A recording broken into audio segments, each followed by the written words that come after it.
should I guess in front of you and you get it?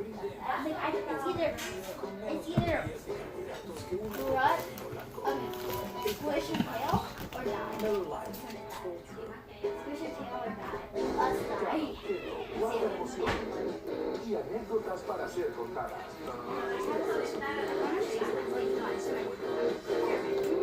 Y es que, mientras más conocemos nuestro pasado, recreamos nuevas historias, construimos el sabor que tenía que darme de las personas de este planeta.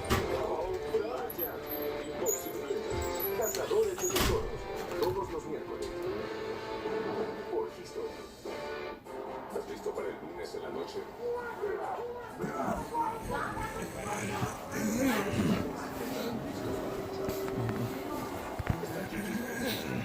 Para continuar con la conversación, la mitad está listo. Y todas sus formas también están listas. ¿Quiénes más piensan que están listos? Estas terribles toallas. ¿Quién más? ¿Estás listo para el Monday Night? Pinche gato, vení.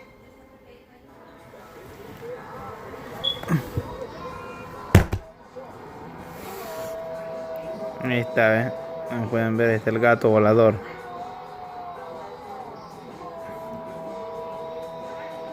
Por ratos entra en variaciones, desgraciado.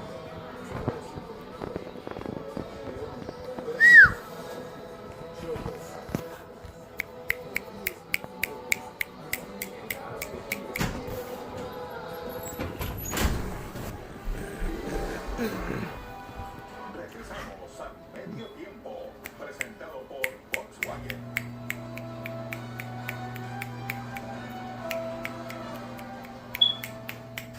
Volvemos al Estadio Hidalgo por ahora. Descansan Pachuca y Cruz Azul tras 45 minutos que no ha obligado a Donay Escobedo a meter la mano en el bolsillo.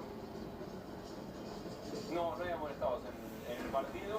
Una fecha que arrancó con la victoria del Puebla, 2-1 a León. Vaya resultado que ha conseguido Puebla ganándole a Tigre y a León de forma consecutiva. Atlas le ganó a Querétaro por 2-0. A continuación en nuestra pantalla se viene Necaxa contra Juárez, además. Día de clásicos, Monterrey, Tigre, Chivas, domingo. Un mes sin ganar nunca. Pumas Santos para mañana, San Luis Tijuana, Veracruz contra Toluca para completar esta fecha 12, que tiene varios equipos de los grandes peleando por ver si se pueden meter en la lista.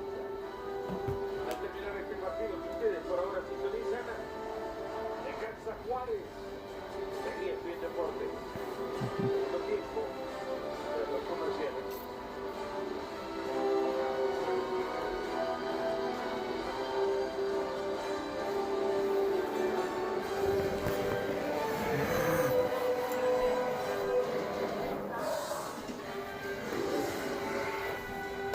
El Medio Tiempo fue presentado por Volkswagen.